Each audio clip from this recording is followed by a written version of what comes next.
Hi, fourth graders. It's Miss Kovarik, and I'm here with Unit 2B, Lesson 23, and we're going to be learning about the Crusades today, which are a war that happened over religion. So here's your vocab. Rousing is an adjective, and that means exciting. Access is a verb, which means approach or use. Jockeying is a verb, and that means competing for. Waned is a verb, and that means faded. A figurehead is a noun, and that's a person who holds the title of head of a group but has no real power. So they have a title, but they can't really do anything. Renowned is an adjective, and that means famous. Fractured is an adjective, and that means broken or split. Rampage is a noun, which means violent or destructive behavior. Barracks are noun, housing for soldiers. Intensively is an adjective, intensively is an adjective, and that means with great effort. Elite is an adjective, and that means the choice or best of anything. Valiant is an adjective, and that means brave. Finance is a verb, and that means to provide money for. Bewildered is an adjective, and that means confused. Beset is a verb, and that means attacked or surrounded. Agitated, adjective, means upset. Page boys is a noun, and those are young messengers. And chivalry is a noun, and this was a code of honor, and it was about those knights we talked about in the Middle Ages, how they had to be respectful and hold themselves to that code. All right, so again, we're reading about the Crusades, and our big question for this chapter is, why did the Christians launch the Crusades? What was the purpose? So here is the city of Jerusalem, and that is the city that these different religions are fighting over. They want control of the city. The First Crusade. On November 27th, 1095, Pope Urban II gave a rousing speech to a congregation in southern France. The Muslims, he said, had invaded Jerusalem. Christians had a duty to claim it back. The crowd screamed in support. "God wills it," they chanted. Thousands of men, inspired by the Pope's words, went to war. The First Crusade has begun.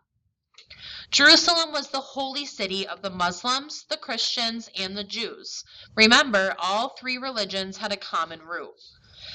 Pilgrimages to Jerusalem had remained common for Christians after it became a city within the Islamic Empire. But recently, it had become more difficult to access Jerusalem. A new Turkish group called the Seljuks had invaded it and did not welcome Christian pilgrims. This is one of the reasons that the Crusades were launched. There are other possible causes. Some believe the Pope was trying to win more power in Europe by uniting soldiers and kingdoms behind him. Others think it was a way to stop war between Christian nations by having them target a new enemy. Whatever the cause, the Crusades were a surprise for most Muslims. It didn't occur to them that an army from Europe would cause them problems. Normally, they would have been right. The Islamic Empire was larger, richer, and more powerful than Europe. But there was trouble within the empire. Different kingdoms were jockeying for power, and rebellions and wars were common. The Muslim armies were exhausted, and it made them vulnerable to attack from the outside. A fractured empire. By the time the Crusades, the Abbasids' power had waned. Different corners of the empire had started to rule themselves, only supporting the caliph in name. In Baghdad, the capital, the Seljuk Turks ruled as sultans, with the caliph as a mere figurehead. The Turks were renowned as warriors who were particularly skilled in archery and horsemanship. By the 11th century, therefore, the empire was fractured. Some of the groups fought one another. This made them more vulnerable to attack from the outside. The First Crusade conquered Jerusalem and many other cities in less than 3 years. As the Crusades swept into Jerusalem, soldiers went on a rampage, massacring some of the inhabitants. In a letter to a relative, an elderly Jewish man described the massacre. They killed everyone in the city, Muslims or Jews. The few who survived were made prisoners. We all hoped that our Sultan would chase these men away, but time after time our hopes failed. Yet to this very moment we hope that God will give our Sultan's enemies into his hands. The Second Crusade. The First Crusade had been a success for the Europeans. They had conquered Jerusalem in a very short period, catching the Muslim armies by surprise. For 40 years they ruled successfully, establishing large castles to defend their territory. But the Muslims were regrouping. In 1144 they launched a successful attack on Edessa, a large city held by the Crusaders. The fall of Edessa signaled the first major Muslim victory against the Crusaders and prompted a second crusade from Europe with new armies. While the First Crusade was a victory for Europe, the second was a humiliation. The armies of the Second Crusade did not even try to reconquer Edessa. Instead, they tried to attack the great city of Damascus in 1148. They were defeated and had to retreat. All right, so let's read about the Mamluks. Early in Islamic history, beginning with the Umayyads, the caliphs had started to rely on soldiers from outside of Arabia. People from across the empire joined their armies, including non-Muslims. Some of these people became Mamluk soldiers. The Mamluks were a unique group, mostly Turkic, from the Caucasus, formerly property of the caliph. They started training from a very young age. Boys as young as 13 were converted to Islam, placed in barracks, and worked intensively to learn archery, sword fighting, and horsemanship. They developed deep friendships with one another and loyalty to their officers and caliph. They became the most elite and effective fighting force in the empire. Many Mamluks themselves rose to power, becoming generals of the armies. Often, only those who were Mamluks were eligible for the highest positions. The Mamluks were important fighters in the later Crusades, and eventually, after they defeated the Crusaders, they formed a dynasty that ruled Egypt, Syria, and most of Arabia. Saladin and the Third Crusade. Salah ad-Din, or Saladin to the Europeans, is one of the most remarkable leaders in history.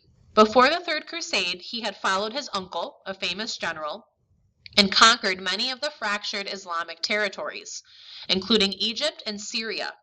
He was a great military leader and was also seen as a wise, compassionate man. Saladin was initially willing to leave Jerusalem in the hands of the Christians, and he signed a treaty promising this. But then, one of the Crusader leaders, Reynald de Chatillon, broke the treaty. This caused Saladin to attack the Crusaders, defeat them, and capture Jerusalem. In 1187, it was these events that sparked the Third Crusade, led by one of the most famous warriors in medieval Europe, King Richard I of England, known as the Lionheart for his bravery. And this is Salah ad-Din, who is the first Sultan of Egypt and Syria, and he also founded the Ayyubid dynasty. All right, so we are going to read a story now. I just want to let you guys know that these questions are either going to be from the informational passage we just read, and some of them are going to be about this historical fiction story of Saladin and Richard the Lionheart. A curse on Reynald de Chatillon, mumbled Richard the Lionheart, King of England, as he tossed and turned in his tent. His fever had raged for days, and he was desperate for water in this dry and hot land. "Do you not mean a curse on Saladin, your majesty?" asked one of his attendants. "No, I do not," snapped the king, who hadn't realized he had spoken aloud. "Reynald got us into this mess. Saladin signed a treaty promising to leave Jerusalem alone, and Reynald broke it. We all knew he was an evil man, but attacking those Muslim caravans was stupid as well as wicked. Now I'm suffering, desperate for cool water in this terrible land, because of Reynald's actions. But sire, protested his attendant, Reynald de Chatillon was our ally. He died a valiant death at the hands of Saladin. Ally? The king asked incredulously, his cheeks flushing hotter. Ally? The man was a menace. Remember when he decided to attack the Emperor of Byzantium? He asked that great Christian leader, the Patriarch of Antioch, to finance his war. When the Patriarch refused, Reynald had the poor man stripped, beaten, covered in honey, and left in the hot sun. When he was finally released, the Patriarch was so exhausted he agreed to give Reynald as much money as he liked.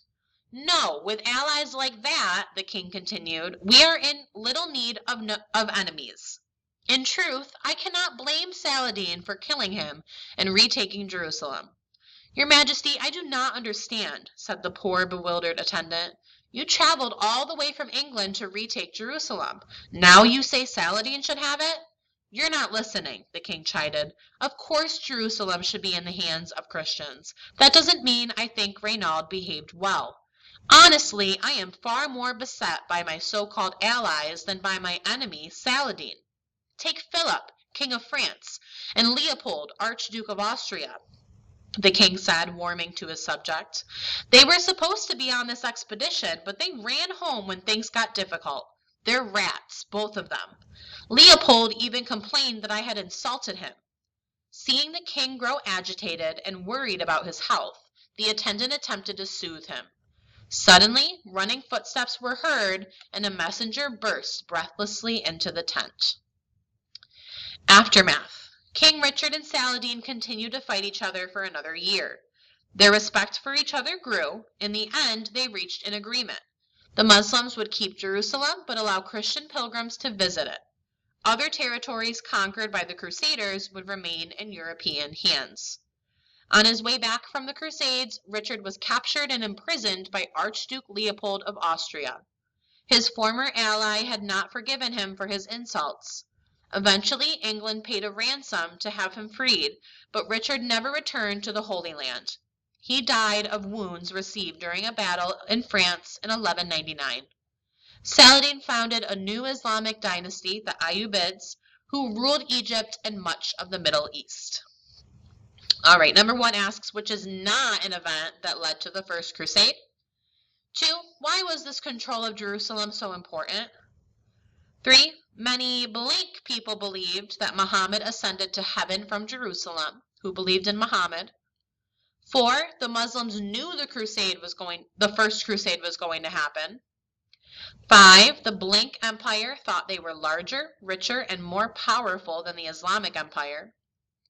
6, empires were often too big to govern. 7, the First Crusade was a success for the Europeans. 8, what caused the Second Crusade to happen? 9, the Europeans defeated the Muslims in the Second Crusade. 10, the blank were an elite group of soldiers who fought for the Caliph and ruled parts of the Islamic world. 11, Richard the Lionhearted ruled blank.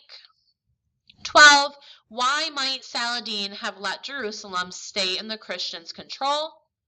13, a blank is a fiction story that takes place in the past. 14, there are real people in the story of Saladin and Richard the Lionheart.